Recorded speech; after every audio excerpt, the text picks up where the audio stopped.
We have Latin True Stories here. This is a program that comes out of the University of Dallas. It's created by Laura Eit, and it's currently in its pilot phase. Here we have the teacher resource book. This whole Latin program is completely different from anything else I've seen before. I have worked with, what's that monkey one? That Latin Made Easy or Simply Latin. It has some songs. I didn't love it. I didn't even end up using it. So then I've also done the, what's this one? Prima Latina. I actually quite liked this one. It's very workbook heavy. My son actually really liked it too. But I thought I wanted to try something different, especially because I've been getting more into Charlotte Mason and her philosophy for homeschooling. And I really love the idea of having Latin as more of a living language instead of just a workbook language. I always found that it was a bit of a loss in my own Latin classes, that I really only learned how to translate, not really understand the language as well as I should have liked. So this is based on the philosophy of Gouin, his language learning philosophy, which you can learn more about in some essays that are found on the website. Everything is found on a website that you get a password to and access it there. So all the printables and all the essays and everything that you might want to know, also audio material if you need help with the songs or even just the pronunciation. There is an ecclesiastical Latin option and there's a classical Latin option. We use ecclesiastical Latin just because we use that at our church, so it's more relevant for us. The only other thing that you need to buy is the books. This program makes use of a lot of English readers, especially Eric Carle, and it gives you a Latin translation that you can print out and cut out and paste into your books. So that sort of gives it another living Latin aspect right there. So there's a lot of good in this program. I really like it. I do find it challenging insofar as it works best, I think, in a classroom. And although I have 3 children, I'm trying to teach Latin. The twins are still quite young. They aren't interested in sitting for a whole lesson. So they get bits and pieces. It's been a little challenging to go at a pace that's best for all of my kids. However, it has been a little fun, and I do think this has great promise. I really like how it's a living Latin program. You just don't get that anywhere else. I guess there are a few other options that I haven't quite explored. This one is quite good. This one I like. Opening up, I have at the beginning my scope and sequence. It's nicely color-coded for each theme. There are 5 themes. We have various sections that we go through, various components that are part of every single lesson. We have an optional religious component where we can learn prayers and hymns and scriptural passages in Latin. We also have a songs and nursery rhymes component, which has very well-known songs and nursery rhymes translated into Latin, such as Mary Had a Little Lamb, Old MacDonald. We have a Gouin series component. So far, this has been a little tiny narrative that a child can enact. Then we have the little Socratic talks. I think this might be the theater component.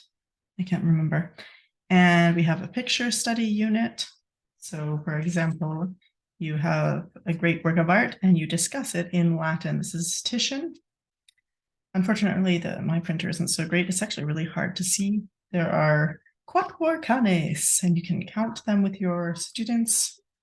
And then you discover there is unus puer, and we ask questions in Latin. And so that's your art exposure as well. I like that because we don't really do art study in our homeschool yet, but that is art exposure. Then we have the storybook component, which I've mentioned. And finally, there's an optional explicit grammar. This is not recommended for children who are under 3rd grade. You just want to mostly immerse the children in the language. They will learn the grammar through exposure, and later they'll study it. You've also got the student book. We haven't quite gotten into the student book yet, although I think it would be helpful. It is more of a workbook style. It has all the words, so it's definitely for a reading student. There were some workbook stuff, but no, I haven't seen. Okay, so for example, what function does the nominative have? So how does the Latin work? What's the grammar? It's better for a grammar study.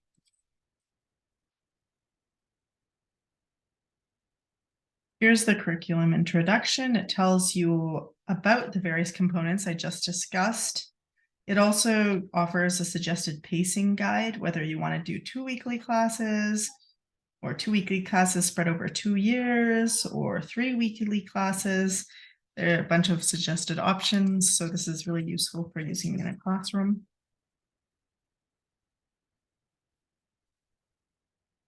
The little Socratic talks in the Gouin series are at the heart of this curriculum. The most language acquisition happens in these 2 sections. We strongly recommend not to leave them out. If necessary, simply go slower, do more reviews of the same lesson. Also remember that the main idea is exposure, which gradually leads to acquisition. Speak along with the students as much as needed. We're trying to get children to engage orally and orally. There are some questions and answers over here. Here's the pacing. Here is, wait, I think I skipped a page. Right, so over here, these are the list of books you need to buy that there are translations for. Here is an essay on how they teach the language, how they approach teaching language. Here's the agreement that you have to sign. Over here, I have the collection of translated or original Latin songs and hymns and etc. Here are some prayers and Bible verses. Here are some religious songs. They have the music as well. We get into the secular songs, Row, Row, Row Your Boat. Also encouraged is to use sign language. So that's another component that you can add to enrich your language learning. My kids like that. We get a little bit distracted on tangents, going to find out what the ASL is for certain words. So it can get a little bit too enriched almost, and we don't necessarily stay on track. That's what homeschooling is all about. So all of these translations, I should keep moving. They are done by Laura, I think, and her friends, her colleagues. Okay, we've got some more. Here's the Gouin series. The Gouin series is things we have been using these. So if you have like stuffed animals or whatever, that's great. Use those. We don't have, well, I guess we do have stuffed animals, but I didn't want to use stuffed animals for some things that we have. And then when we came to an animal, we don't have to use paper. So instead I made these paper kind of puppets, and we use these in our Gouin series talks. So for example, we want to do a little enactment and a narrative with ego canem meum video, canem meum voco. And we also do actions with this, and that helps. But, and then you go on to the Feles, and the kids just learn through seeing the pictures. So instead of saying a dog is canis, you just have them here, canis. You hear canem meum video, canis meus ad me venit. So it's heard through, and they're going to learn the Latin endings as well, just from hearing it. There's some discussion on cases later. And for older ones, there's some more ideas here for how to learn. We have the Reader's Theater in Latin. So what they do is, this is great for group lessons, especially. You have narrator and characters, and it has a whole script that the kids can enact and have fun. They can echo you or learn it, memorize, or they can read it if they're readers. There is a fill in the blanks exercise here they can do if they wish. Going on, here is a Gwen series overview and how to do it, the lesson by lesson procedure. So it's a really thorough program.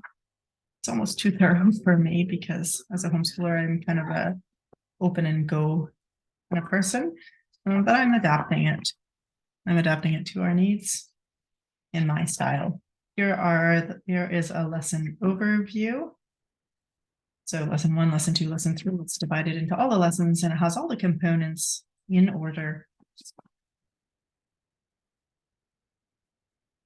Here are the materials needed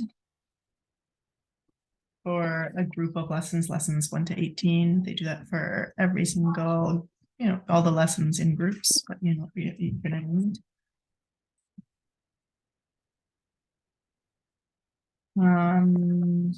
Here's the Socratic reading. Where is my cat? Vidistine, vidistisne,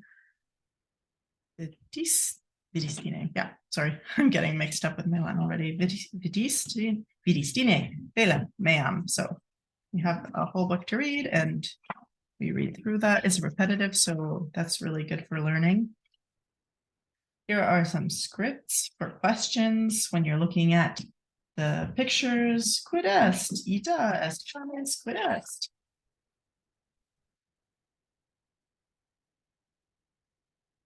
So really, it's just got so much information here, lots of scripts. I find my kids don't like it when I'm reading too closely to the script, so that's where a little improvisation is needed and familiarity with the material. I don't have everything printed out. I think it's actually quite a bit more online. I just print it as I go. I haven't used it all yet. Here's the student book. I gave a quick flip through before, but so it has the pictures as well. It's good review for students who are older and the grammar and stuff. So it's a very well designed, thorough program, very thoroughly scripted. You don't need to know Latin to teach it. Of course, it does help. It makes it just easier. But that's the program. I like it. I do find it a little challenging to use because there's just so much.